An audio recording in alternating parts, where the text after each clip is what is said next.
and welcome to another episode of Spilled Ink with your hosts, Daidus and Emily. And today we are going to be doing a drawing yap, which will also include painting. So, you know the drill. We're just going to start the sketch phase, like in a time lapse, because we have a hard time thinking, and that's the most thinking part of the thinking of all the thinking. I know, the sketch is the hardest part. It's a lot of thinking. Too much yeah, thinking. yeah. Okay. So, nothing but thinking. Yeah. Yeah? What sorry. are you thinking? You thinking something? I interrupted you, I'm sorry. What are you thinking? You thinking? All right, well, we're going to start thinking. Very bad. Yeah, we'll explain.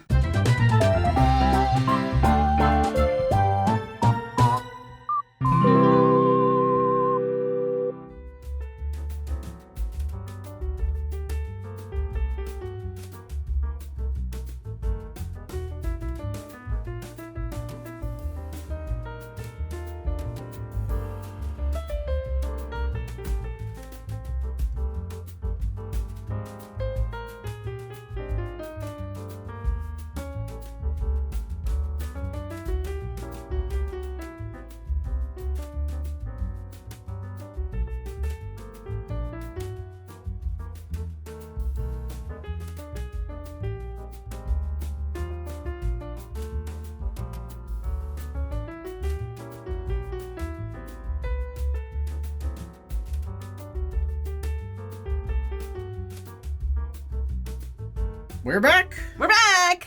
Emily, what you got? Okay, mine are quite simple because I'm using watercolor, so I didn't want to make the line art too heavy, but we have a lobster. Ooh, you're doing watercolor? Yeah. Wow, taking a liking to watercolor, I see. What is this? This is a piece of the lobster flesh. Hold on, I have the picture. Oh, I see it, and that's the hand. So this is related a little bit to what we're going to be discussing today, which is the little brief summer holiday break we took.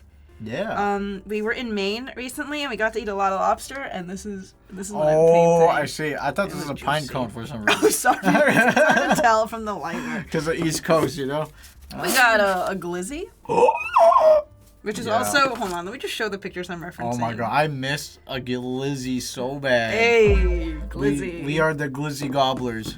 And we have my bagel order, which I will also be painting. Oh, so, okay. your order's crazy. These look quite simple, which is why I'm doing 4 of them. So the reason why I'm painting on these like tiny little like cut up watercolor paper sheets is because after I paint them, I want to cut them out and paste them in my journal. Oh, okay. I thought you were making postcards. No, that'd be cute. So while we were in Maine, I actually got a chance to try and paint outside. I used Binging's travel watercolor palette, and I painted Daidus' mom's garden as a gift for her, like a little parting gift before we left. And it was very challenging because I'm not used to what's called plein air painting, where you paint the subject. It's so hard. It's so hard without a viewfinder. I know. We need to get one. We need to buy a viewfinder. So my perspective is still very wonky, but I'm still pretty proud of how it turned out, and I had a fun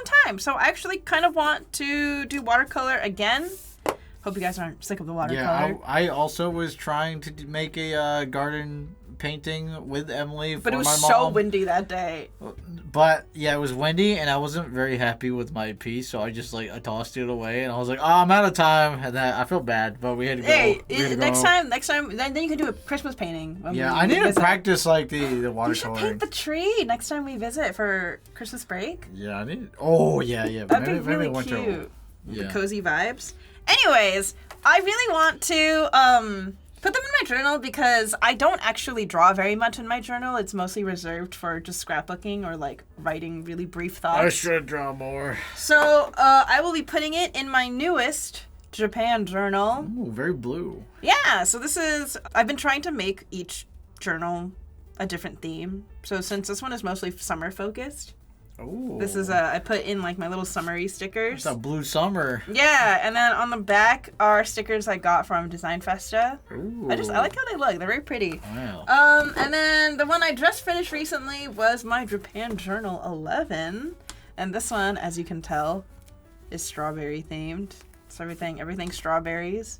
Isn't it cute? Yeah, it's crazy. Yeah, but I didn't end up doing much drawing, to be honest. Like, I didn't do any drawing in here.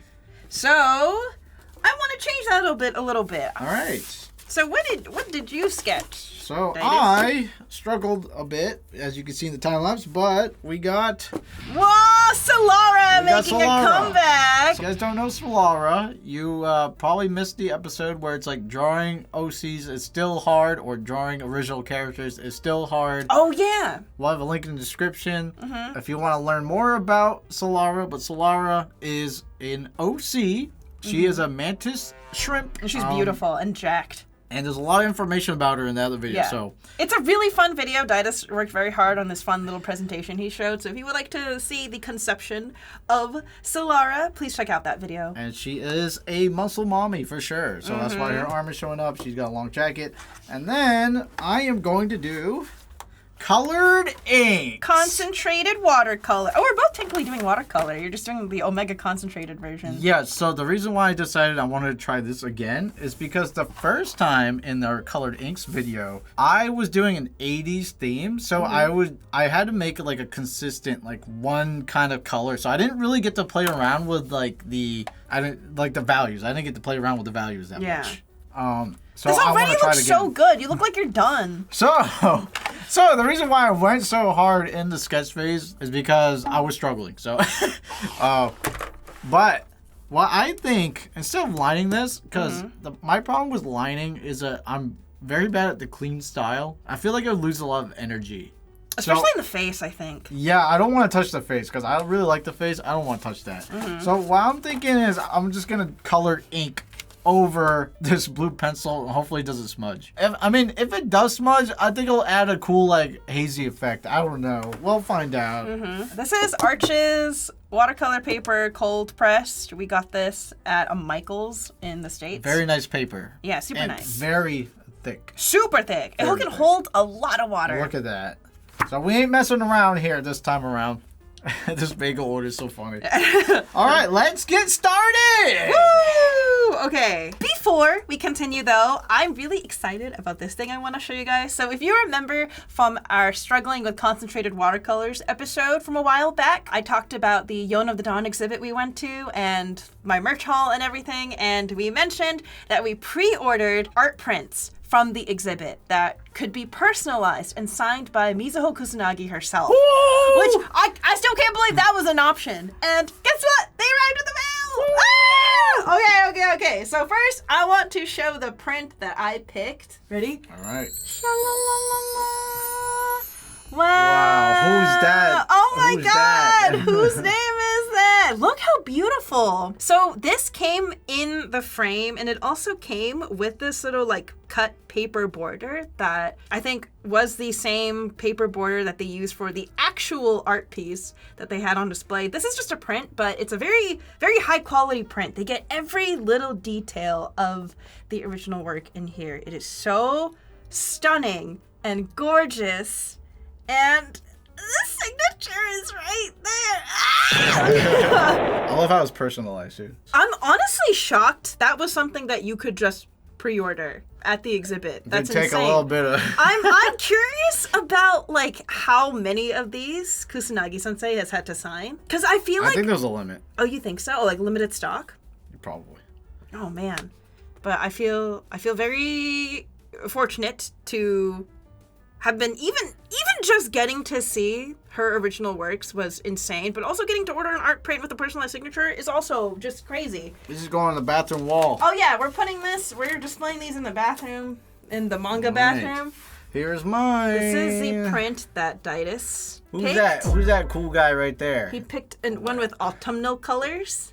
Look at that. Isn't it gorgeous? Wow, whose name is that in the corner? Wow, that's Daidus. Also, your paper frame is so beautiful. This is crazy. This is like, even the frame itself is art. I love the colors. I know. It's stunning. It's so vibrant. I think the blue is my favorite. Like the hint of blue. Yeah. Isn't it gorgeous? Yay! And I got the whole crew right here. Yeah. absolutely stunning. Also, just a heads up to anyone who's planning on visiting Japan in October, the last stop of the tour for this exhibit is in Sendai. And it's going to be, I'll leave a link in the description if you want to check it out. I do believe you need an E Plus account to sign up for tickets for this. I think you might need a Japanese number for that. I don't know if there's like a workaround for it. You might have to look it up. But yeah, you can see the original works themselves at the exhibit in Sendai if you plan to go, again, in October. But also, I forgot to mention, it comes with these certificates of authenticity, which was a nice touch. I wasn't expecting it. I didn't have any doubts, but I like that it's dated and everything. And it's from Chiara Finegraph. Okay, yeah, perfect. Anyways, moving on to drawing. So I didn't make any kind of announcement that I was going to AX. So the people who saw me were kind of surprised to see me there because they're like, well, I didn't know you were going to be here. And actually, there was one viewer I ran into at Artist Alley. I think I was in line to get like macarons or something, but they handed me this like strawberry paperweight. Oh, that's heavy. Isn't that nice? It's so cute. That's but hefty. So it was a big coincidence because they were like, oh, I had this ready to hand to you just in case I saw you. I didn't know you were going to be here. Is this glass? Yeah. Wow. Isn't that nice? So thank you. Thank you to that viewer. Also, please ignore the Band-Aid. I know I have Band-Aids on my fingers quite often. I accidentally cut my finger yesterday making dinner. So I'm fine. I just don't want to open the wound. But Maine was nice because it's just nice to get to just turn my brain off and relax. Because I know that as soon as we come back from the States, we'd be back on the grind. So I just needed that break for like a little bit, and then I just needed to recharge. It does feel good to have like a forced break. Yeah. Where like your computer's like kind of far away. You don't feel like, oh, I gotta hop on and do this one thing real quick.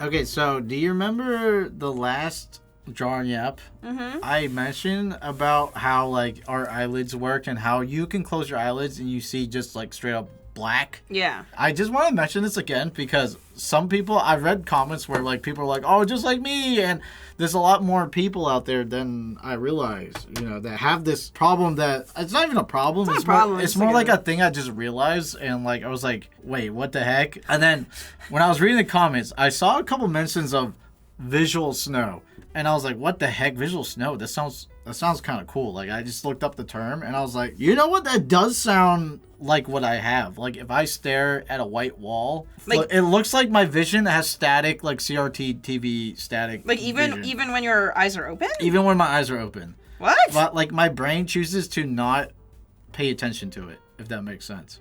Also, if I stare at a bright light and I close my eyes, you know the after image. You know, like you know, like in photos where you do like a Harry Potter like wand like this, and you see the snake of the lines. Yeah. If I close my eyes staring at a light, the after image of the light will show up in my closed eyelids. So like if I close my eyes, I could see the window over there as like a purple, like a dark purple, like fading. Even doctors who have like don't have visual snow, they have a hard time like understanding what it looks like and stuff like that. Yeah, I think I have an idea, but like I don't have it, so I don't really get it, but I can imagine. Colors. Like even now, you see static? If I decide to have my brain pay attention to it, then yes, I can see little dots. But my brain ignores it. 99% of the time, if I'm not thinking about visual snow or whatever, I don't really notice it unless I'm trying to sleep. I see. Okay. Ink drops? What the hell? But, like, it makes me wonder. I thought about this in bed, you know. I'm just like, I wonder what it would look like if I didn't have visual snow. I wonder how clear everything would look. It's, like, really weird. Like, I have good eyesight. No, you do. I just see little pitter-patters. That's it. I see a little, like, filter. It's like a little TV filter over my CRT. Yeah. CRT little filter. I can't explain it, but that's what it is. No. I get what you mean. And yes, I do see fireworks when I close my eyes. So some people mention that they can see their protein when they close their eyes. What the fuck? Yeah, like little floaters going like, shh. I cannot see them. I don't have floaters. But like people have floaters, which is weird. Like they can see their protein. I feel like you shouldn't be able to see your eye proteins. I get no floaters. I've never seen a floater in my life. And like, you know what? I started like every time I see someone at like a party, I'm like, when you close your eyes. I know, yeah. That's your new icebreaker question. Hey, so when you close your eyes, do you see dots? I alt. My conversation alt when you close your eyes. It is interesting though. It is interesting. It is. Because I wasn't aware this was like a thing that so many people experienced.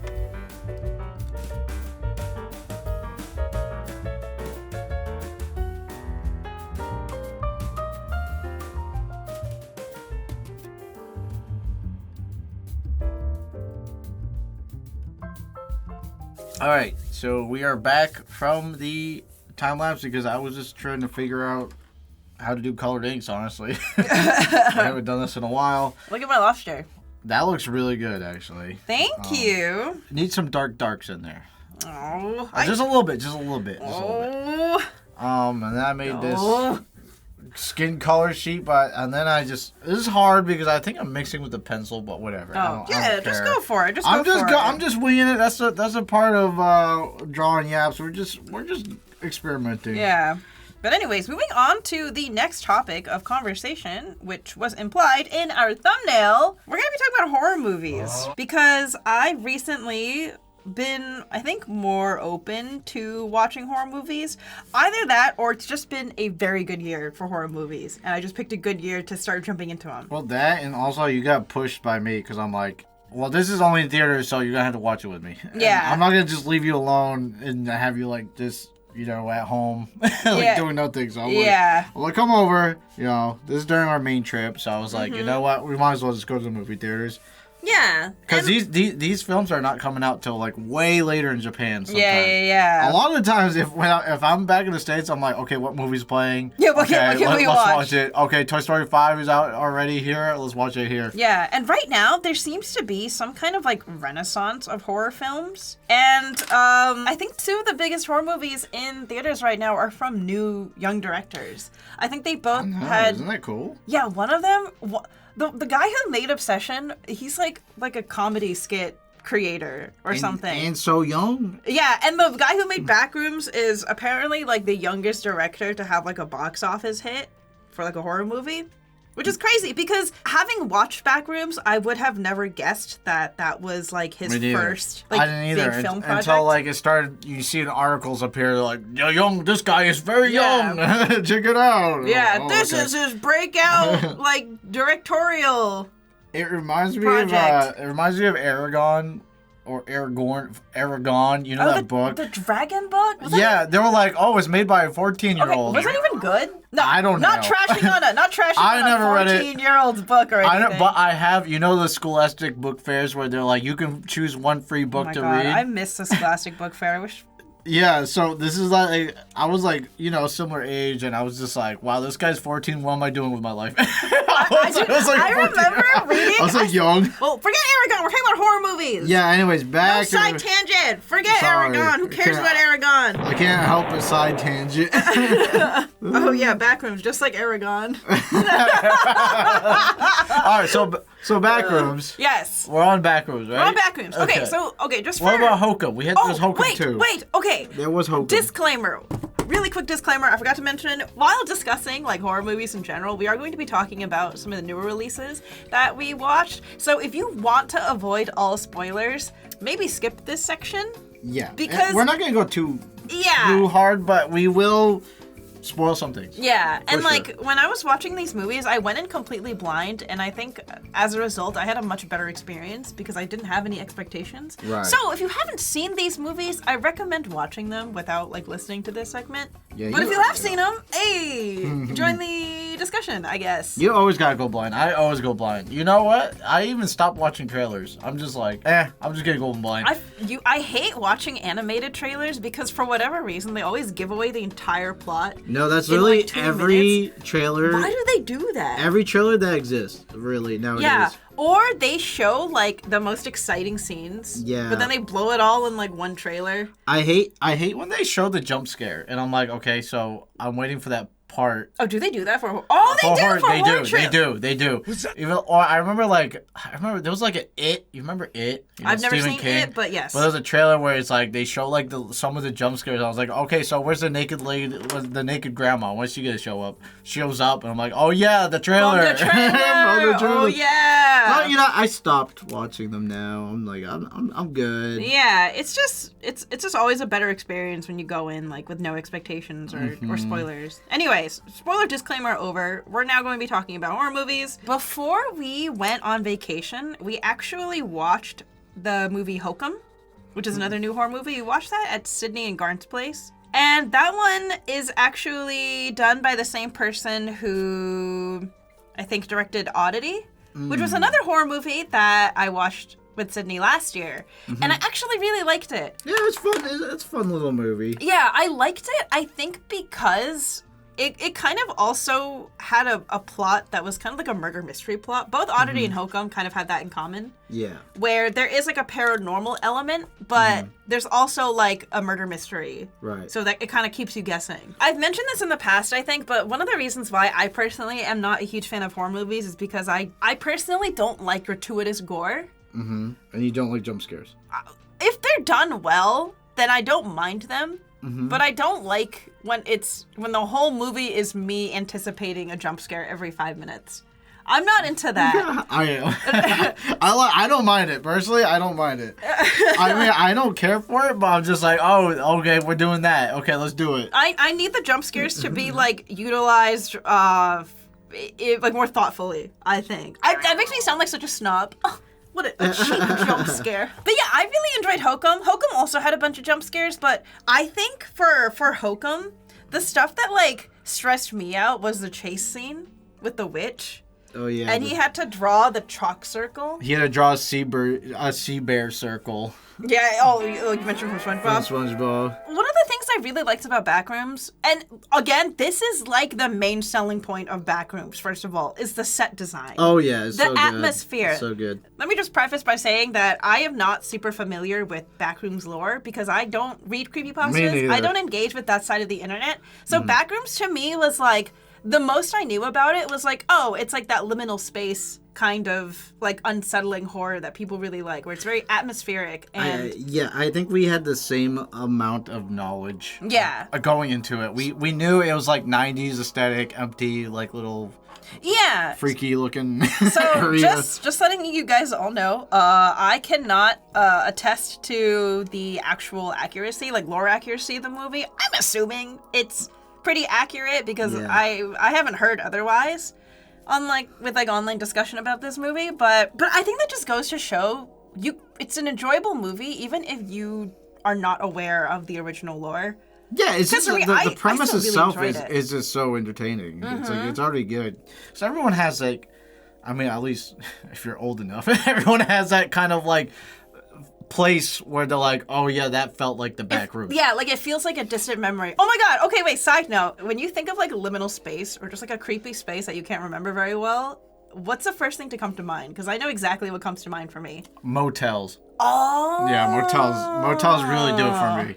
Motels are a little unsettling. They're so unsettling. I can't stand motels. It doesn't help that motels in media are always depicted as being like the spot for really shady happenings. Yeah. Like, yeah. That's where people get murdered. Yeah. I mean, when we went to like Florida or something, we'd had to stay at a motel or something. I'm like, Days Inn. Does Days Inn still exist? Oh my god, Days Inn was like a motel that was like a chain. I had to stay in a couple of Days Inns, and I was looking at the staircase, and it's just like litter all over and everything. You can like remember the smell of the motel. Yeah, and the walls are all like crusty, like ooh.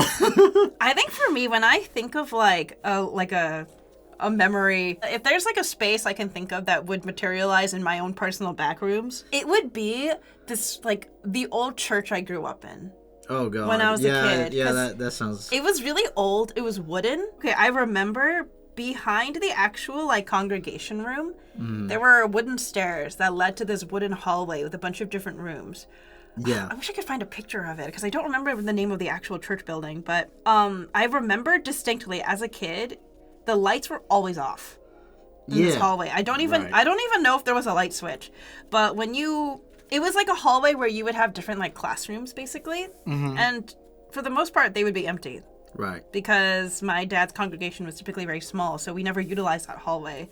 But as like when I was a kid, I would go play in that hallway, and I remember the floors would always creak with like every step. And it was usually empty. And like thinking back on it, it was kind of like a creepy space, but like But you're too young. I'm too young to like really fear anything. And Well, that's good. but I remember in high school, I would occasionally have dreams, and the setting would be that old church. Oh. But it would always be a little different in my dreams, because obviously when you're dreaming, you don't have like an exact replica of the space in your head, right? It's always a little like weird and like warped in your dream. Oh, and that's like kind of like the premise of the Backrooms, where like it's misremembering what it remembers. Yeah. And I remember, oh my gosh, okay, sorry, side tangent technically. Well, it's related to the Backrooms, I guess. But I remember in high school, I had a nightmare where I was getting chased. And I was running through this wooden hallway in this really old church I grew up in. And I was being chased by oh my god, it's like the Backrooms plot. Yeah. Wait a minute. And I remembered the dream so vividly that my friend Soleil ended up using it for one of her English class writing prompts, where I think she was like deciphering dreams. And so she asked me, like, Emily, do you have any like strange dreams that you remember that I could like pick apart? And I'm like, yeah, I do actually. I have a dream where an unknown entity is chasing me through the halls of this old church I grew up in, and every time I opened a door it would lead to another room, and then I'd open another door and it would lead to another room. Oh my god, Emily, you're in the Backrooms! Wait, you visited the Backrooms and you didn't tell nobody? I dreamt it. Sure. And I was like 15. Emily. I'm sure you escaped the Backrooms multiple times, you just don't tell nobody. But then I remember at the end of the dream I opened a final door and it was just pitch dark. It was a chandelier and it was pitch black. Okay. And I fell. Ooh. And I like fell into a bunch of trees.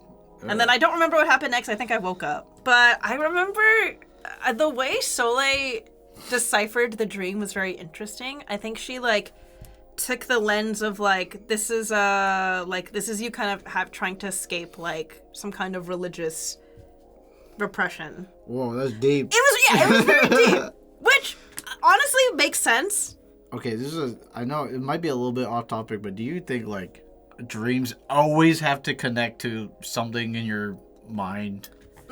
No. Okay, I personally am of the belief that dreams don't necessarily have any deeper meanings. Because they say dreams are kind of just like information from your day that your brain is processing, right? And some of that info might come from some subconscious feelings. So I think dreams can occasionally be... They can. I think it can mean something deeper, but I think for the most part, they can also just be nonsensical. That's what I'm thinking. That's what I'm thinking too. Like, I feel like it doesn't always have to be like, oh, you're subconsciously thinking this. Yeah. I really don't think so. Because I remember, oh my gosh, I remember the night before I flew to Japan to move like countries and like change my life. I had a dream that I was pregnant. Wow. I had a pregnancy dream. Okay. It was horrifying. But I remember I looked it up because I was like, why did I dream I was pregnant? What the hell was that about? And according to the internet, a pregnancy dream can be it means that like you're experiencing a big life change. And so I was like, oh, that makes sense because I'm experiencing this big life change and it's in the back of my mind. Right. And the way my brain maybe interpreted those feelings was to have a big life change in my dream self. Except I would argue pregnancy is a way bigger life change than moving. I feel like sometimes you can read too much into it. I feel like someone. I don't know. Maybe that's just me. I hate dreams where my teeth fall out. I get those I've sometimes. never gotten that in my life. What? No. Really? Is this supposed to be common? Or are you talking like I'm supposed to dream that my teeth are falling out? One time I posted on my story like, oh guys, I had a dream that like 3 of my teeth fell out. And people thought it was so funny that I counted it like in my dream. I'm counting the number of teeth that fell out of my mouth.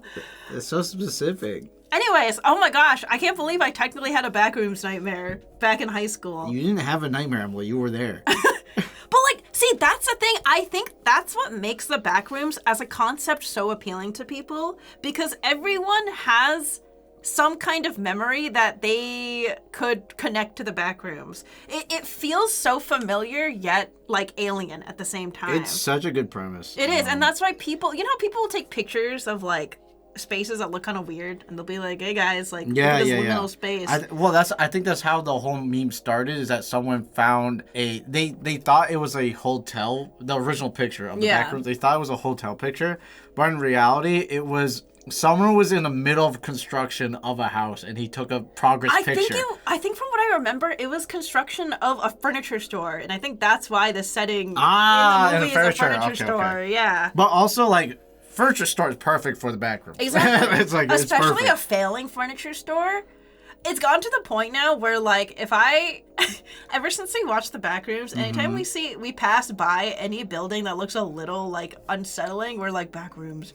Oh my God. I love being annoying about it too, because we'll even find a spot that doesn't look nothing like the back rooms. I'll like, oh my God, Emily, the back rooms. And you're like, shut up. I remember while we were in Maine, I walked past, I forgot what establishment it was, but like it was very clearly like out of business. And it was waiting for like a new business to come in. So like the inside had tarp and everything, and it was tape. And in my head, I was like, "Oh my God, it's like the back rooms." The back rooms. Get all annoying about it. It's so annoying. Oh my God, the back rooms. The back rooms. Our friend watched the movie with us too, and we kept making this stupid joke. We're like, "Oh my God, the front room." Shut up. The side room. It's so stupid. You guys are so dumb. Okay, but it would be cool to see a sequel that's like maybe in a hotel, motel, like a different setting instead Hotel, motel, Holiday Inn. Sorry. That's a song? That's a Pitbull song. Oh, well, I don't listen to Pitbull anyway, so there we go. In the hotel room. Oh, that song. Okay. But like a different setting would be cool. Yeah. Because there's so much to explore. I know I've heard they're already making a sequel. I feel like there's so much to explore. Also, because it's literally endless. Like you could make so many side stories about the backgrounds. And like the aesthetics, like the creepy aesthetic. Dude, McDonald's playground, like kind of like level. Oh my God, I like the Christmas tree room. I know that was our favorite. We're like that's us. That's us. Yeah. We're stuck in there. If I had to pick a room, I want to go to that room. What I did like about the movie a lot was the first person kind of recording on 90s film where it turns to a square ratio. Oh, and then it's like 420p, like quality. It feels so 90s. It's like, oh my God, it brings me back. I'm like, yeah, that was great. I think another thing about these horror movies that I liked is Daidus, I think I like having a main character whose downfall I'm kind of rooting for. Yeah. Because I think if it's a character who I care about emotionally, I get too stressed out. I see that. What's nice about it though is that like these characters, you still hate them, but they're written well to the point where you kind of understand them, if that makes sense. Because if you're watching a classic horror movie where like that 18-year-old or like that 20-year-old decides to like, I'm gonna check the house and see what's up, and like they hear a crazy noise and they still go check it, and you're like, you're dumb. Like, don't go check that. I know, that's like a complaint I've heard about horror movies where like these characters, they need to be like placed with conflict. So like sometimes they're not allowed to have common sense. Yeah, somebody's gotta check it, right? And so I know that's a trope that people like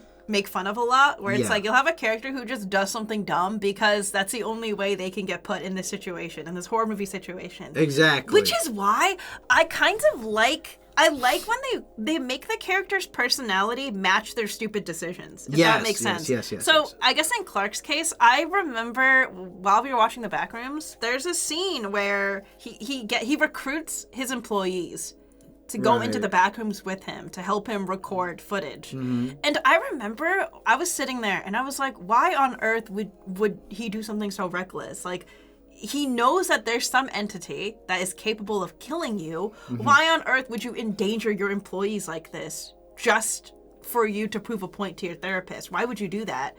And then later on, they kind of show that, like, Clark is kind of like a selfish guy. Yeah, he's terrible. He's a selfish guy. Implied that he was, like, pretty abusive in his relationship with his wife. Like, he's like a self-sabotaging character. Yeah. And you know what? Like, after discovering that, I was like, okay, well, now it makes total sense that he kind of has no regard for, like, the lives of his employees because he is so caught up in this, like, crazy thing.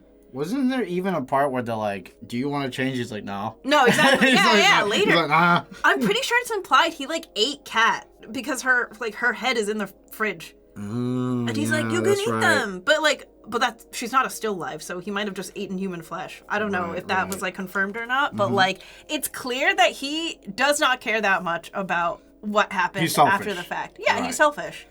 And he wants to stay because he feels comfortable. And that's what makes a good character.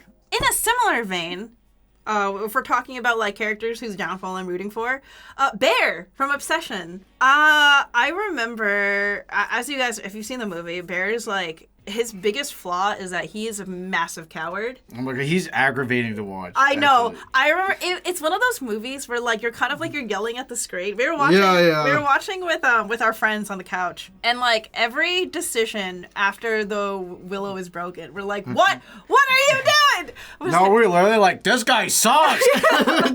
This guy sucks." But, like, it makes sense. But he's a good character. He's a good character. He sucks, though. Yeah. I feel like he's a good character, again, whose downfall you're rooting for. He's written well, that's for sure. Yeah, I feel like he's written in a way that is, like, kind of subtle. They don't show right off the bat that he has this darker side of himself. If anything, I feel like the way the movie opens, it's kind of encouraging you to root for him at first. His cat is dead. Oh, His cat died. Right. He's, like, crying. He's wailing. And, like, there's a girl he has a crush on, and he's really awkward. And so you're kind of like, aw, poor guy. He's so shitty to watch, I forgot about that scene. I like delete it from my brain. You forgot the part where they try to make you feel bad for him. Yeah, honestly. Yeah, and so at first you're like, aw, poor Bear. Like, oh, he likes his girl and his cat's dead. And, like, he's got a lot going on in his mind. It's after he makes his wish. He breaks it. And every decision he makes from then on, for the rest of the movie, it's like he spirals more into, like, an even shittier version of himself. And then you realize, like, the guy's kind of effed up. And because I hadn't seen anything about this movie aside from, like, some promo images, I thought it was gonna be one of those, like, oh, like, Baby Reindeer, like, oh, this girl's really obsessed with me, and she's, like, really creepy, and we're like, oh, I have a crazy girlfriend, you know? Right. The element of, like, Nikki having to be lucid at some parts adds, like, an extra layer of horror. It adds, like, I think rather than feeling scared, I felt this, like, feeling of dread for most of the movie, where I was like, wow, I feel so bad for Nikki. Like, what a horrifying position to be in. Like, this is a horror movie, but, like, for Nikki, primarily. You know what? That caught me off guard, too, because I also thought it was going to be like, oh, creepy stalker girlfriend. Yeah, creepy stalker girlfriend. Because, like, the scene that was going viral at the time was her, like, no scene. And I'm like, oh, okay, I get it. So it's, like, this, like, scary girl who, like, likes this guy. But it was the reverse. It's, like, it's a scary guy who's obsessed with this girl. Yeah. And then can't, like, do anything about it, like, or doesn't want to do anything about it after the fact. Can I just say her going backwards is so freaky? I know, that was so scary. Just watching your slave, it goes backwards. Terrifying. Oh my god, the scene where she, like, the real version of herself wakes up and she's like, please kill me. Right. And he's like, what's bad? Oh my god, this guy. And I remember our friends were, like, yelling at the screen. Like, this guy stinks! Oh, brother, this guy stinks! I feel like there's a new horror that's emerging, new type of horror that's emerging, that wasn't a thing that much before. It's like cringe horror, where you, like... the secondhand cringe horror? Yeah, like, I don't know, something about, like, social... It's like something social is happening. Are you talking about the scene in the car where he's, like, trying to confess to her, but, like, That and like just multiple scenes like oh they're at the party and she's freaking out in front of all these people. Yeah. It's always like a crowd witnessing this. And I was just like, ah! But like they don't understand what's going on. Yeah, exactly. They're like, oh, it hurts. I don't know, but I feel like that. I've seen this in a couple new horror movies where it's like, it's just social cringe, and I'm like, ah! I remember when I showed you 8th Grade by Bo Burnham. Daidus was in agony the whole time. That's true horror right there. That is true horror. Oh, that was too much for me. Social anxiety horror. Oh, God. Introducing new horror, having to make a doctor's appointment. Oh, no!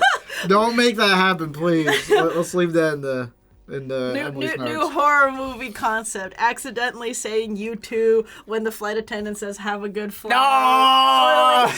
No! I literally did that last week.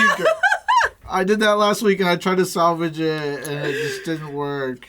A new horror movie, meeting someone for the 3rd time and forgetting their name. Oh, story of my life, Emily. You're just calling me. Daidus the movie. I know, it's the anthology of all of Daidus's biggest social fears. No. What I liked about Obsession is that it is such a straightforward movie. Mm-hmm. It's like, you have the object, you have the character and their desire, you have the conflict, you have the climax where shit goes batshit. Right. I just love how simple the One Wish Willow thing is. Yeah. Also, here's another thing, because I know some people have brought up on online discussions, they're like, oh, like, Bear's not all bad because, like, he didn't know that the One Wish Willow was real when he made the wish, which is true. It's true for the first half. However, I think I remember there's an interview where his actor, they asked him like, oh, if Bear could go back in time and like knowing what he knows now, if he could reverse everything, would he still use the One Wish Willow? And he's he would. He is exactly the type of guy who like he would not learn from this. He would just be like, okay, so moral of the story is redo. Run it back. Oh, I just have to make a wish that is like safer. Yeah. So I have to wish like, oh, I hope Nikki likes me as much as I like her, like completely glossing over the fact that the problem is like you're removing this person's bodily autonomy. After realizing the One Wish Willow really did have power, if Bear had been able to go back in time to that exact moment, do you think he would have still made an edited wish about Nikki, or would he have perhaps thought of some other little lady in his life? Oh, that's a great question. You know, I mean, look, obviously he didn't know it was going to happen, but if he could have reversed it and gone back, I really wish I could give him the benefit of the doubt. But I think Bear still probably would have made a wish. I think the One Wish Willow, I don't think there's a safe way to do it. Well, I'm pretty sure the director said it's not a monkey's paw. Oh, he did? Okay, I was literally... You caught me, because I was literally going to compare it to a monkey's paw. No, because remember, the cashier at the shop said, like, hey, I already made my wish, man. Like, so, like, it clearly worked out for him. Or when Ian made a wish for $1 billion, like, it's such a simple wish. Yeah. Like, $1 billion fell from the sky. Because I was about to argue... We only watched it once, so I'm trying to remember. I was literally about to argue, though, as an argument, but not anymore. The fact that that guy won $1 billion, but then he gets instantly shot. I was like, maybe that was part of, like, the monkey's paw. But I guess it's just a part of just everything. Yeah. Unfortunate, I guess. I'm pretty sure the director revealed that the One Wish Willow isn't a monkey's paw situation where it tries to twist your words. I think if your wish is inherently selfish, it's gonna reflect that in the, like, obviously they have to like crank it up to 100 for it to be like a horror movie, but I think in Bear's case it was like a fucked up wish because you're essentially asking to like change this person and their personality, right, and make them like go against how they would normally feel. Because remember on the phone when he called the hotline, the guy was like, just because this is what you chose for her doesn't make it any less real. I only thought it was monkey paw-ish because remember at the end of the phone call, it was like some sort of demon going... Remember that? I think that was Nikki's consciousness, I'm pretty sure. Wasn't he calling like a hotline? No, he did, and the guy... Oh, she's like listening on the phone. No, the guy said, do you want to talk to her? And Bear goes, talk to who? And he goes, do you want to talk to Nikki? And that's when you hear that like screaming of like... Oh, I see. Okay.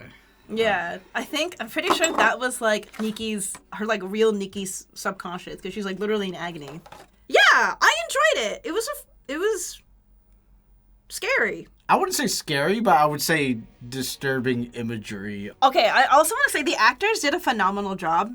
I like that actors whose faces I've never seen before. Yeah, true. Because I feel like big with some true. movies, like, you kind of get taken out of it if you're, like, the actor's, like, a little too recognizable. That is so true. But also, the really, like, sad ending made me sad, and I had to watch, like, videos of the whole cast, like, laughing together. Wow, To, like, really? remind myself, like, it didn't happen. Like, they're cool with each other. That's cute. Yeah, it was a good movie, and, like, based on the behind the scenes, it seems like it must have been a lot of fun to film. I hope so. And again, like, same with Backrooms, I'm very surprised that this is, like, a new thing for the director, and the fact that the director was, like, a comedy TikToker or something. That was good. Let me fact check that. So I feel like a lot of movies nowadays, it's just always nice to have a new movie because, you know, recent trends are just like remake, franchise. It's nice to have, like, you know, not a franchise movie this time. Yeah, it's just like these new ideas. I know they from will new people. eventually probably become a franchise, but, Yeah. but for now, it's nice. It's nice. Like, honestly, I hope there isn't, like, 10 more One Wish Willow movies. Like, I hope that doesn't become a thing. I can say for certain Backrooms is probably going to, I don't know. There's so much you can do with it. Yeah. Anyways, that was our horror movie spiel. Sorry if we didn't get, like, super into the discussion. We've only seen these movies There's other once. videos out there talking about Yeah. it. We're just like, we only watched it once. We're just giving you our initial thoughts. We're just yapping. Upon first viewing. And you know what? As, like, a result, I think I'm interested in watching more horror movies. All right. Well, we'll find some more for you. You know what I like a lot about horror movies for me? What? So my favorite types of horror is like they show me things that are possible in the world, but they don't explain it thoroughly. Okay, this is silly. Okay, Toy Story 5. Oh, I can't wait, I find. thought we're talking about horror movies. We still are. I just can't. I can't think of an example right now for horror movies. So I'm thinking of Toy Story. What the? Yeah, I'm gonna go deep on Toy Story. Okay. Okay. So what fascinated me about Toy Story 5? Yes, we watched it in theaters. Yes, we did. Yeah. What fascinated me the most actually is the rules of the toys because Oh, like what toys are allowed to come alive and because electronics now can turn alive, and I'm like, okay, so does the electronic require eyes? Does it require googly eyes? Like what's required for a toy to come to life? And I was just thinking, and I was like, well, if that thing is alive, then therefore that thing should be alive. So like, what gives it spirit? Is it the child's like play makes it come alive?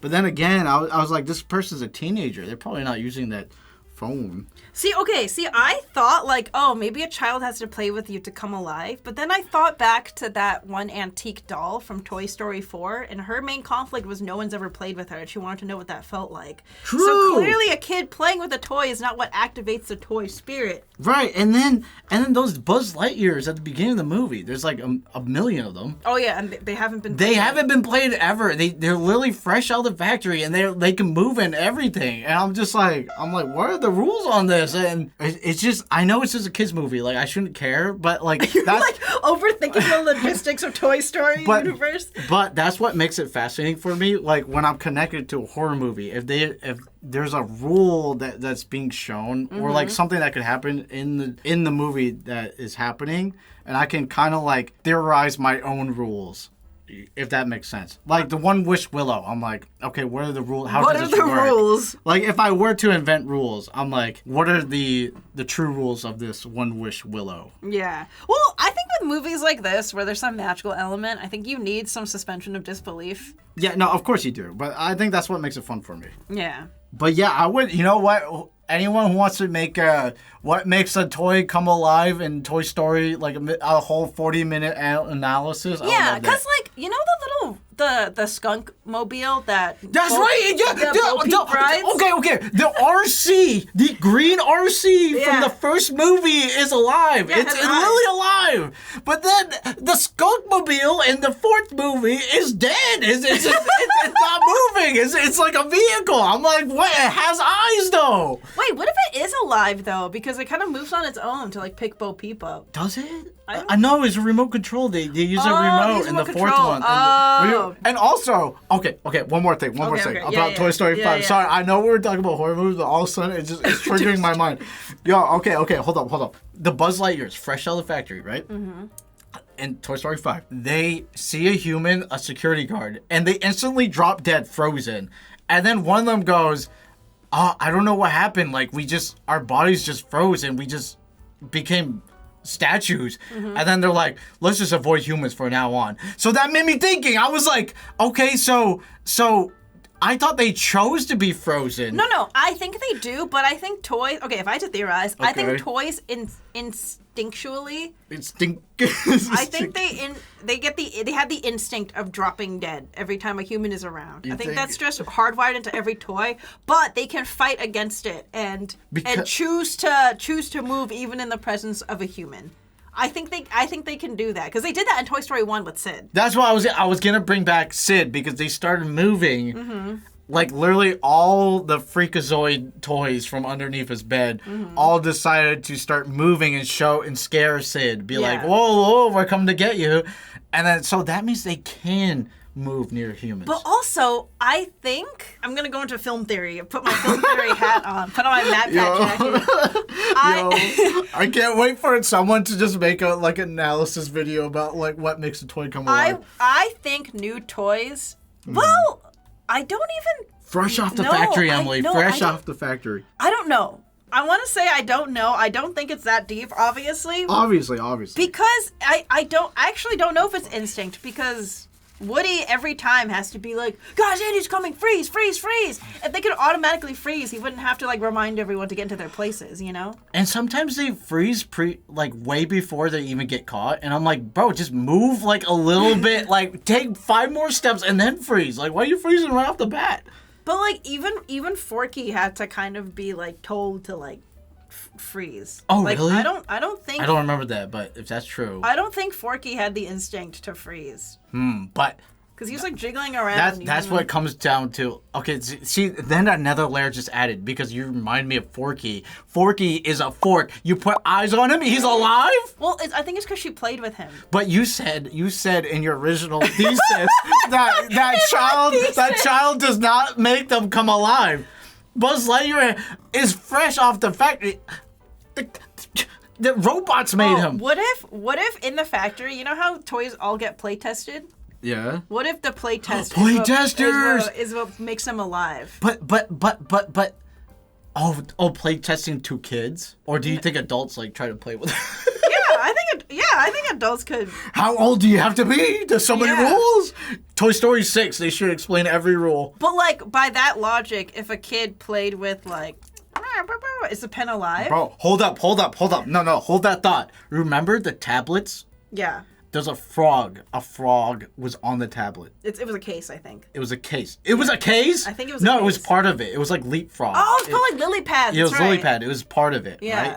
Okay. So when I worked at Toys R Us, they had these kid iPad things, but like an animal kind of was like a part of it. It's like technically a case, but it's part of it. Clearly for kids, yeah. And those are what those Lily Pads were. Oh, like leapfrog machines? Yeah, leapfrog machines. Literally leapfrog machines, actually. Yeah. But like those things, they're alive, and they can control social media. Yeah, that was good. They can phone call you and like prank call you. It's so scary, and they can link your IP address and find your address. No, the LilyPad literally doxed like several of their addresses. I think. This is what's wild to me is like before Toy Story 5, the rules were like not that complex because electronics like they're not technically alive, like except for the skunk. Okay, how about 4 and 5? If those didn't exist, the rules of the toys made sense. Yeah, they're like, okay, these are toys, children play with them, they're alive when the children's not playing.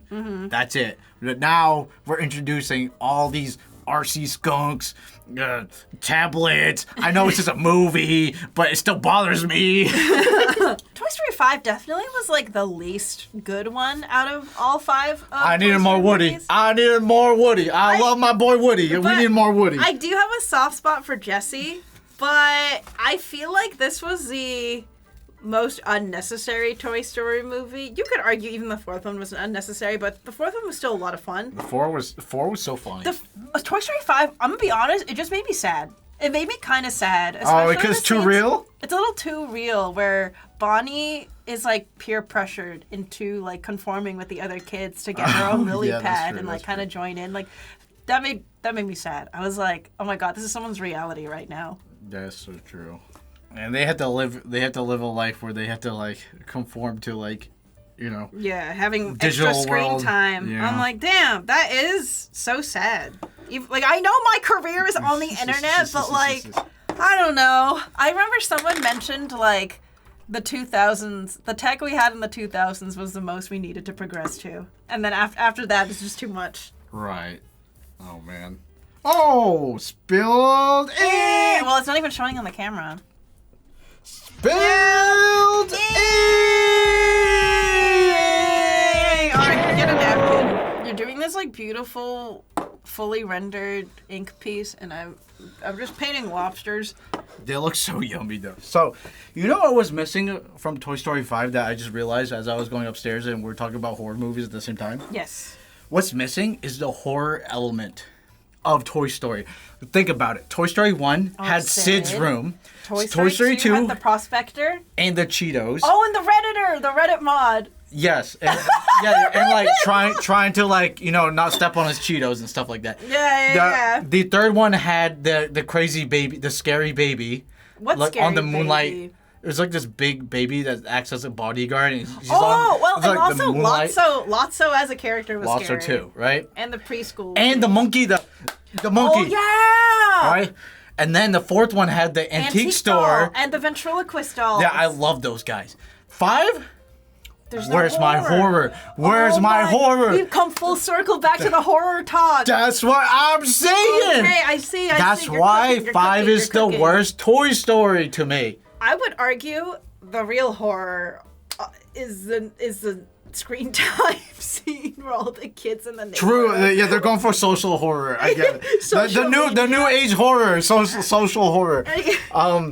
But Oh my god, you're right. right, that's what I'm saying. There isn't really a scary scene. There also isn't really like a villain. Like Lilypad is kind of a villain, but she is more like she just has different. I know she just goes back to like, I'm sorry. But she It is also my like fault. she thinks she's doing the right thing. She's not like inherently a malicious character. I don't think. Yeah. I need me a good villain. Yeah. I do. Wait, yeah, all of them had villains, right? Yeah. Yeah. Prospector.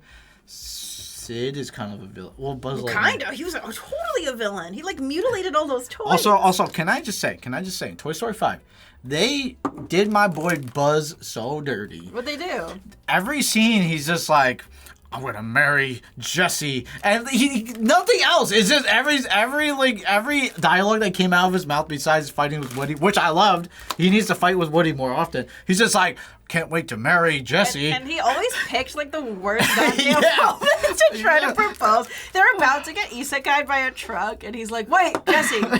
yeah. And you know what bothered me the most? Oh, it's like the same thing where like Kristoff had nothing to do in Frozen 2. Yes, he's just there, and he's like, he's like, oh, I want to propose. I want to propose. I want to propose.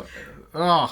And then, what bothered me the most though was that it showed you an example of how good the chemistry is between Woody and Buzz, and we barely get any of it. It was just a quick quip, and I was like, "Oh, I missed this. Bring it back." No, we only get like a couple scenes where they're quipping back and forth, and I was like, You just missed the Sasuke Naruto dynamic. "I do. I love it." That is Daidus's like favorite trope ever. If I had to pinpoint a favorite trope, it's a Sasuke Naruto trope. Enemies to friends. No, enemies to friends, back to enemies. Yeah, I'm just saying we needed more Woody Buzz Lightyear is all I'm saying. Listen, I'm glad my girl Jessie had her time to shine. Oh, I'm glad they had the they kind of continued the subplot with like her previous owner Emily. Not because we have the same name, sorry, but because that's one of my favorite scenes in Toy Story 2. When somebody loved me. Oh yeah, that's right. That was very sad actually. That breaks my heart. And yeah, they had a little like moment, which I did have one little tear, one little shed, just a little bit, just one though. Oh, when it shows Emily's kid, it was named after Jessie. Yeah, spoilers, but yeah. Oh yeah, sorry. Oh, that was cute. Isn't it crazy to think that like the ages of the characters like match? They're growing up with us. Like the millennial audience. I know they got us. Like millennials are having kids who are also playing with toys. They got us like suckers. I know. Damn it, the nostalgia. How'd they know? Anyways, I do like where the unexplained, and then at the end of the movie they still don't explain it. I like that. You like that? I do. When they explain the oddity, I get bored. They've done that to what's that movie where they can't make noise unless A Quiet Place. A Quiet Place. They explain too much of the monster. Now I'm bored. I'm like, okay. Yeah, you're like, I don't want to know how it works. Okay, radio frequency like makes them stop attacking. They come from X planet, whatever. Like, I don't need to know the details, guys. That's so funny because I feel like most people are the opposite, where they're like, if it's not explained, it's a plot hole, and they don't like. The unexplained is way scarier. I get it though. You like the mystery. Mm-hmm. I see. I do like me a good mystery. Let us know what you guys think. Do you agree or disagree with any of our takes? Can you guys think of the rules of Toy Story 5? Oh my god. What are the rules? What are the rules? What are the rules? We need a video stat. Somebody hit up all those theorist people. Let's make a video. What are the rules of Toys? I'm sure there already is. I know, right? Well, I should start Googling it after this. As you guys are probably already aware, Daidus and I enjoy musicals. Especially when we get the opportunity to watch them in person, which is not I don't like often. every musical. Nobody likes every musical. He does not like Wicked. Because he doesn't like anything that feels like fan fiction. God, I hate Wicked. I like Wicked. Anyways, we saw The Great Gatsby in Boston. Yeah. And it was alright. Yeah. I don't set design though? Woo. Okay, yeah. I don't have super strong feelings about the musical itself. Like I didn't walk away like humming any of the songs or anything. There's one good song. That one good song, Daisy. Yeah, Daisy. Oh, that's a good one. I like that one. My thoughts on the musical were, I feel like it had pretty big shoes to fill because it's an adaptation of The Great Gatsby. Yep. Which is a classic American novel from like 1925 or something. Which I never read, by the way. That's crazy. How did you get through English class without reading it in high school? That wasn't a requirement? They didn't get me to read that one. What? Yeah, I had Catcher in the Rye instead. I never read Which Catcher I in actually the read Rye. because I really liked that one. Oh, no, I've never read that one. But, yeah, Great Gatsby, the set design was phenomenal, as expected, but, like, very, very razzle-dazzle. I would say, I think the best way to describe it is, if you care about the book accuracy, like, if you're a big Great Gatsby fan, I think some of the artistic changes they've made in the musical will be really distracting. Yeah, they might annoy you. Because there were some parts in the musical that took me out of it a little bit because I was like, I don't remember it playing out like this. I don't remember it like this. So I'll give an example. The character of Jordan Baker, she has like a much larger role in the musical than she ever did in the book. And it got so... Oh, spoilers, by the way, I guess. Sorry, this video is very for that musical. Yeah, spoiler for the musical. Or the book, or the movie. Not even for the book, because the plot change they made to Jordan in particular is just so far removed from the book. They had her and Nick get into a relationship to the point where like they kiss. They even sleep together. And I remember at this part in the musical, I was like, I don't remember it going like this. Like I don't remember Jordan and Nick ever getting together. I don't remember I don't remember this plot point because it wasn't a thing. They made that, I think they tried to focus more on like the love story aspect and like the messy love drama part of the book. And yeah, they also changed Jay Gatsby's character a little bit. They make him more of like kind of like pathetic lover boy. So let me add on to this. Yeah. You know, the musical change is bad when we had a couple of family members come watch with us, and at the end of the musical, I literally went, that girl was so mean to Gatsby. Gatsby was such a nice guy. And I forgot that, like, in the movie, he's supposed to be, like, this mysterious, shady, liar guy that will do anything to get up ahead. Yeah.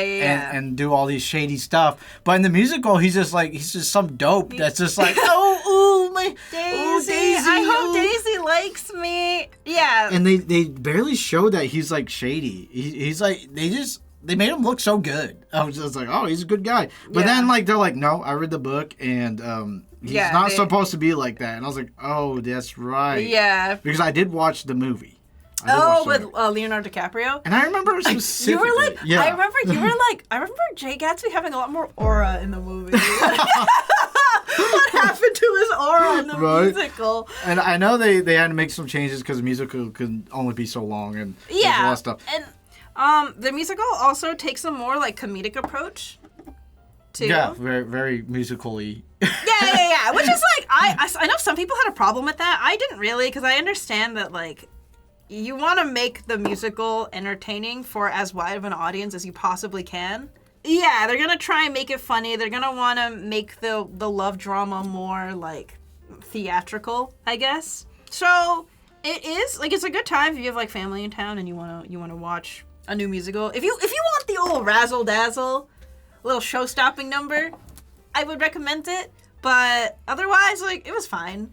The set was crazy though. Yeah, the set was crazy. The set was insane. That was probably the best part.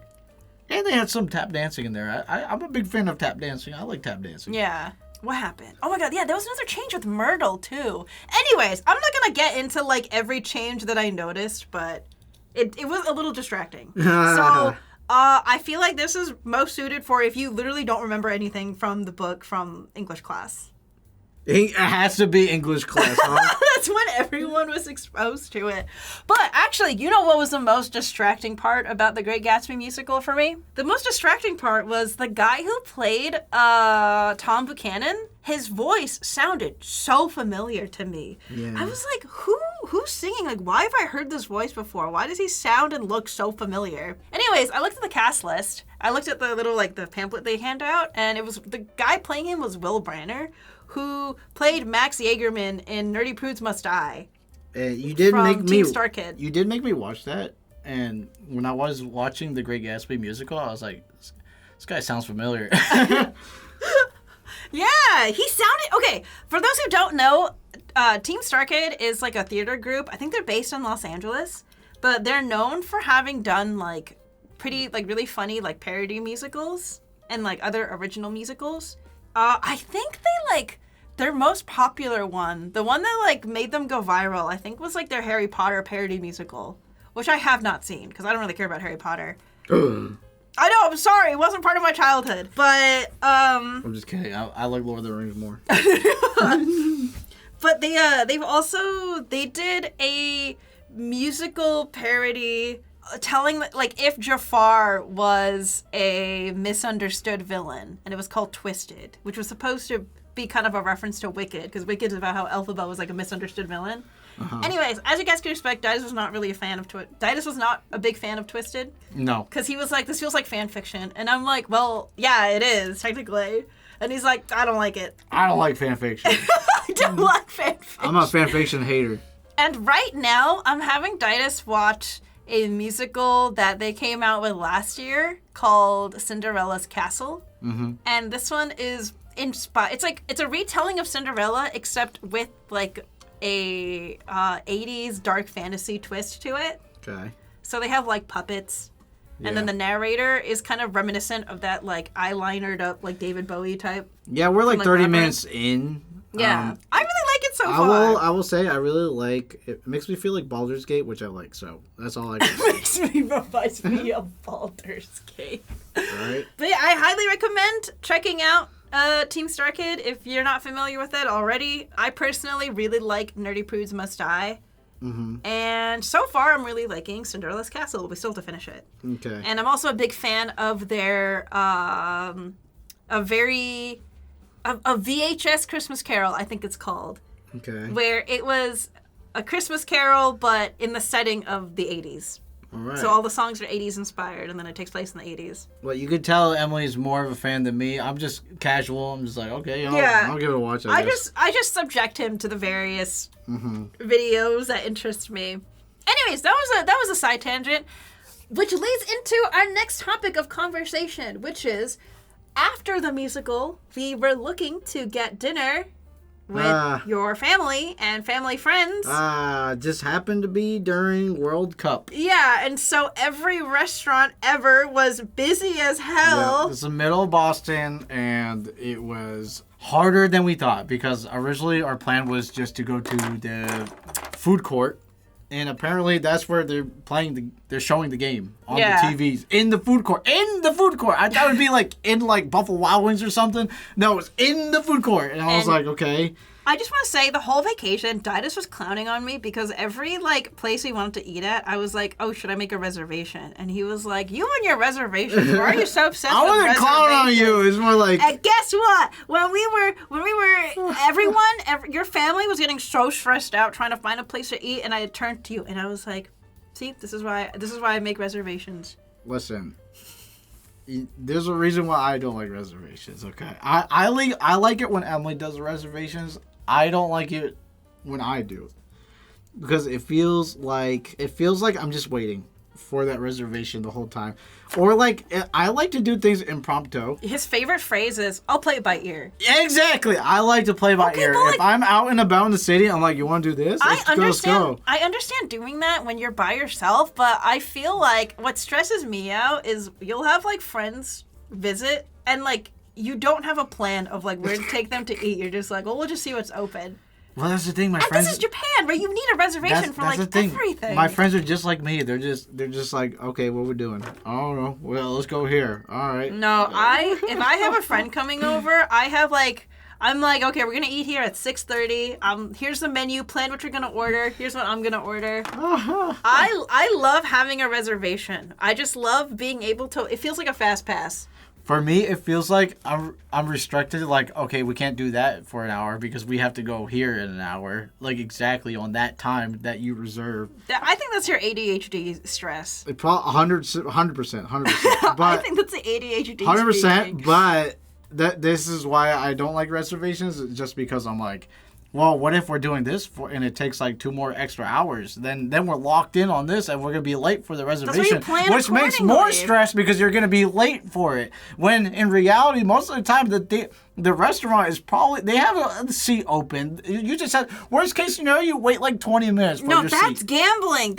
Okay, and guess what? No, that's what's so good about it. And guess what? In Boston, we ended up wandering for like an hour? That's because they couldn't make up their mind. Normally, I'd be like, all right, we go here.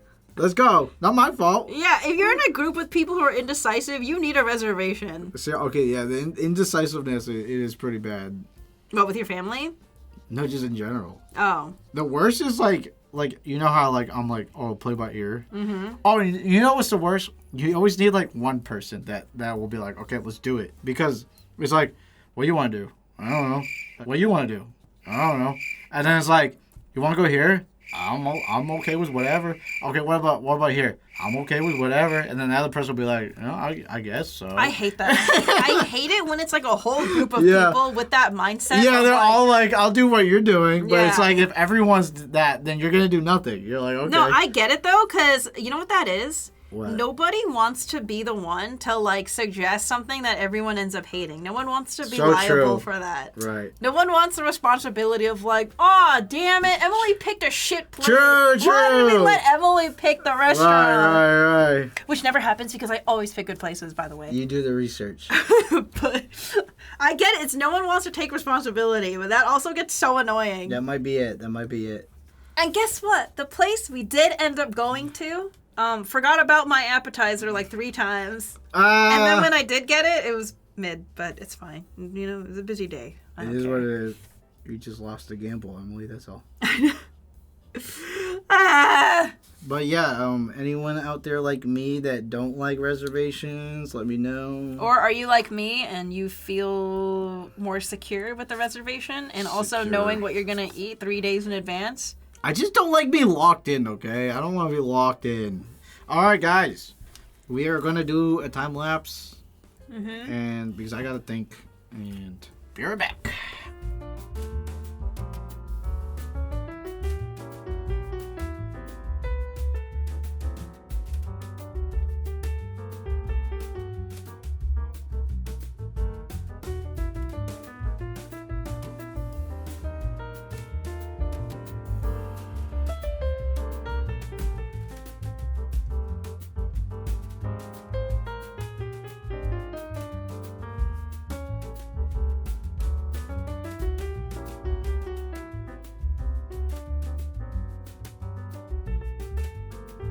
Three, two, one. Bang! Oh, Well, we missed it. 3, 2, 1. one. Bam! Ugh. Woo! I cut mine out individually. Oh, that's cool. Yeah. Oh, 'Cause perfect for scrapbooking. I'm putting them in my journal. This is so cute. I like this Thanks. one. Wow, look at that. Look at the texture on that, Emily. Thank you. I think that's one I'm happiest. This cucumber looks great. I want to eat this cucumber. You like the cream cheese detail? Oh yeah, look, it's like layered. Yeah, it's just a little bit. So I added a little bit of white paint to get that creamy cream cheese look. I don't know if I mentioned it in the drawing yet, but this is an amazing bagel order. Please write this down. Write this down. Okay, ready? Yeah. You want an open-faced onion bagel, extra toasted, with chive cream cheese and onion, tomato, cucumber, and bacon crumbles. I can confirm I copied her order because I have no originality, and I was like, this is amazing. This is such a good-ass bagel, and that's why I chose to paint it, because I want to put it in my journal. That is the combo. I agree. This was really delicious. Yeah, so. open-faced, extra toasted. And if you can't get an onion bagel, get a garlic bagel. If you can't get a garlic bagel, get a plain bagel. I do love me some onion. Yeah. Hey. And then I painted this lobster. Maine lobster, not even a lobster. Maine lobster. I really like the speckled texture I did. The texture is great, Emily. This looks very watercolor. Maybe watercolor is your calling. I do feel the most like at peace when I'm using watercolor. I really like this. Yeah. And then this was the meat in the lobster. Oh yeah, that looks yummy. Yeah, that you can tell what part it is too. It's the tail. Just right here, $30. And it's nice and shiny. Wow. And then this is like my least favorite, but like I couldn't really get a steam at the end. It's a glizzy with some relish. Oh, it's a chili dog. So it's chili with a grilled glizzy and some cheddar cheese and some relish. The highlights really add to this. Yeah, it looks like it would snap when you bite into it. I miss a glizzy. I know. Japan, step your glizzy game up, please. So, now that I cut them out, I can finally update my journal to the main page. And I can, like, paste them in and then, like, write a little entry about them. Like, I'll write my bagel order in the corner, and then I can, like... Talk about our drawing yap session, I guess. Yeah, I can add... Well, this is just about Maine. Oh, yeah, that's right. I can make this, like, the lobster page. Yeah, I can move a little bit. And then on the next page, I can... add more pictures and then add a little glizzy in the bottom. I feel like it'll add so much. I like that I can finally add some like my own personal art into my journal. And then let me show you one page that I like. Secret. My secret. This is when we went to the Sailor Moon Shining Theater. That was a good ass show. That was a good show. And then they were selling like little photo postcards of the actresses, and they were so cute. And then let me show you my Witch Hat Atelier watch party page. Isn't that cute? Wow, so organized there. Yeah. Anyways, I'm very excited to add these little paintings into my journal. The ultimate journal. Your turn, Daidus. All right. Who worked on one gorgeous piece. Look at that. Look at the shading. I like it, but don't like it at the same time. Waist snatched. Yeah. What do you not like about it? Well, okay, first of all, I like the original sketch better, obviously. Oh, yeah. That's a big dilemma artists always have. Yeah. Also, I accidentally went too hard on the shadow here, so I ended up giving her face more. I shaved off more fat off her face. You shaved by her accidentally. jawline? Accidentally. Oh no! And it's not digital art where I can just control Z. So Yeah. her jaw's more snatched. She got.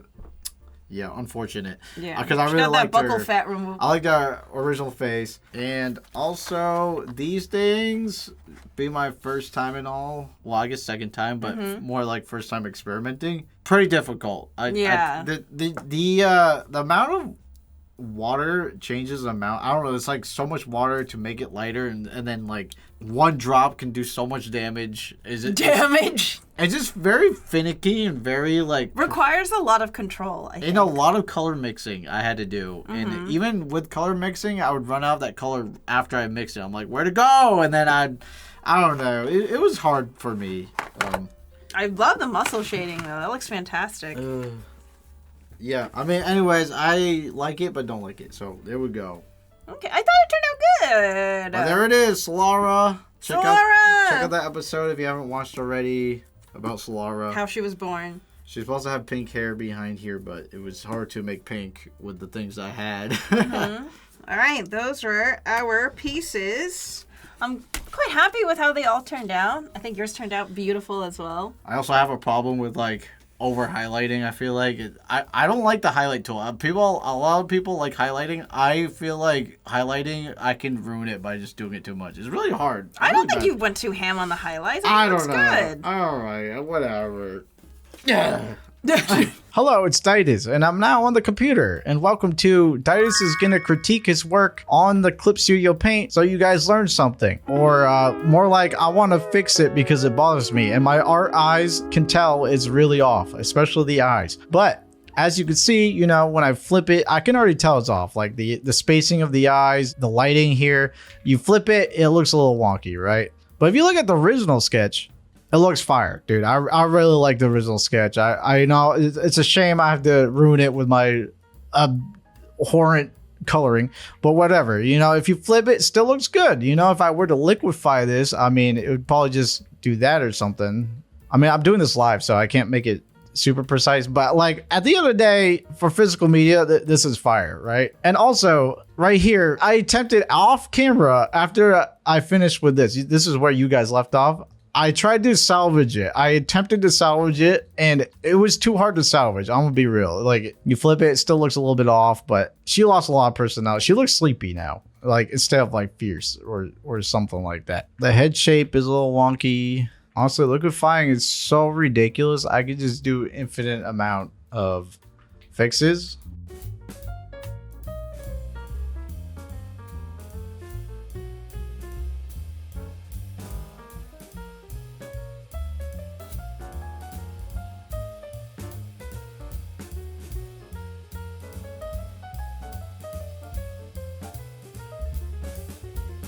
Okay, so I got carried away. It was kind of fun. I spent like 30 minutes like with my mouse just doing whatever I wanted.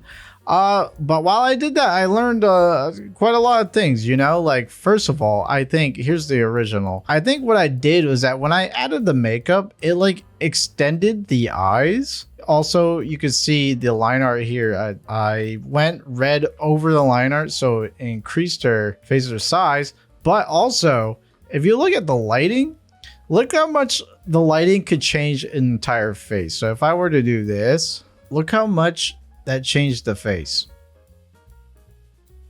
Right? So that's why sometimes when you're doing lighting, it will completely change your line art. Okay, so I could liquefy this and digitally paint on this all day long, making it perfect, like perfection mode, 100% how I want it to be and how I want you guys to see what I want you to see, right? But I feel like that's not the point. Let me show you the importance of how cool traditional media can be.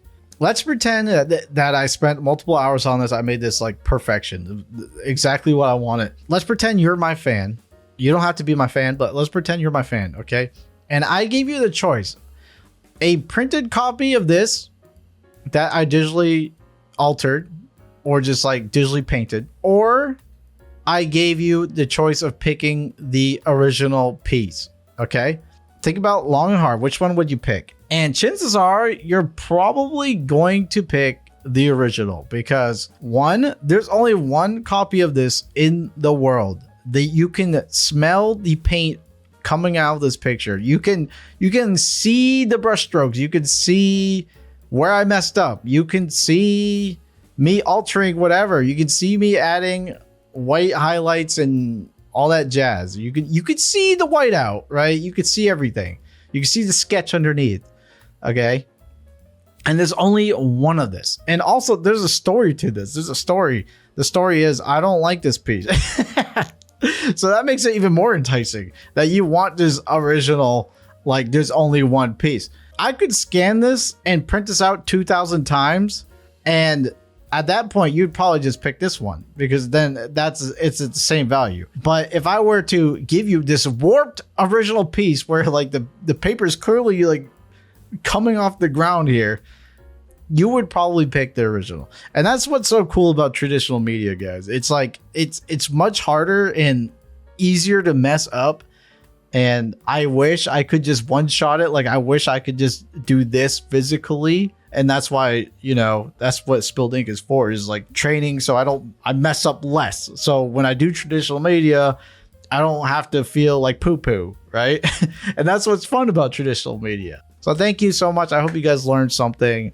Maybe the importance of physical media. We got to keep physical media in our minds because if you haven't noticed, the more we go into the future, the more important it is to preserve the traditional kind of feeling of like human made art. This is messed up, but it's valued more technically if I were to give you the original piece. Okay, food for thought. You can pick this instead. I won't be offended. Like I don't care. You can pick what you want, right? Art is subjective. Pick your favorite. Okay. I will now end this segment. Segment's probably a little too long anyway. Bye. It's all right. All right, cool. Let's finish. All right, yay. Thank you so much. I hope you guys enjoyed listening to us yap. Also, big thank you to our patrons who got to watch this episode early and comment early. And if you would like those same privileges, please check out the link to our Patreon in the description down below. All right, before we go, I want to share one piece of fan art that we received in our P.O. Box. I actually know this artist already. Her name on Instagram is Mieko Neko Cosplay, and I actually met her for the first time at a Love and Deface event in Tokyo. So, her art is so gorgeous. She said, she sent over some. Okay, I'm zooming in. Okay. She very kindly sent over little postcards of her art. We have, Orugio. Ooh, we got Caleb Smith. Spicy. Oh, we got all the boys. I love the way she colors so much. And another Kayla prank. Cute. Her favorite, I believe, is Silas. Thank you so much. Thank you so much, Mieko. And she also sent over this really sweet letter that I've already opened. I'm not going to share it with you guys on camera. But this one is for us. Yeah. Yeah, Are we you read ready? it off camera. Yeah, we read it off camera. It was very sweet. Whoa. And she... Oh. Look at that! Wow. Isn't Wow, that was fast. I know. Solara fan art already. That's awesome. I know. Wait, is this the first Solara fan art? Yeah. Well, physically, it's the first physical Solara fan art. Oh. I feel like we made that video like yesterday, but I know. But I this feel video like that too. will probably come out like. It'll probably take a while, like 2 weeks or something. Anyways, Yeah. I'm just Look surprised. how detailed this so is. cute. Isn't that cute? Wow. Thank you so much. This is so cute. Thank you, Mieko. I really appreciate it. It was so nice to meet you. That's awesome. And I hope we meet again very soon. So that was really nice. Please check her stuff out. It'll be, yeah. And then, well, the name in the corner. And if you guys want to send more P.O. Box stuff, P.O. Box here. Yeah. Actually, you know what? It'll be in the description. Who knows if it will still exist to this day? So how about just check the description? Yeah. Instead of having immortalized in a video. All right. Bye.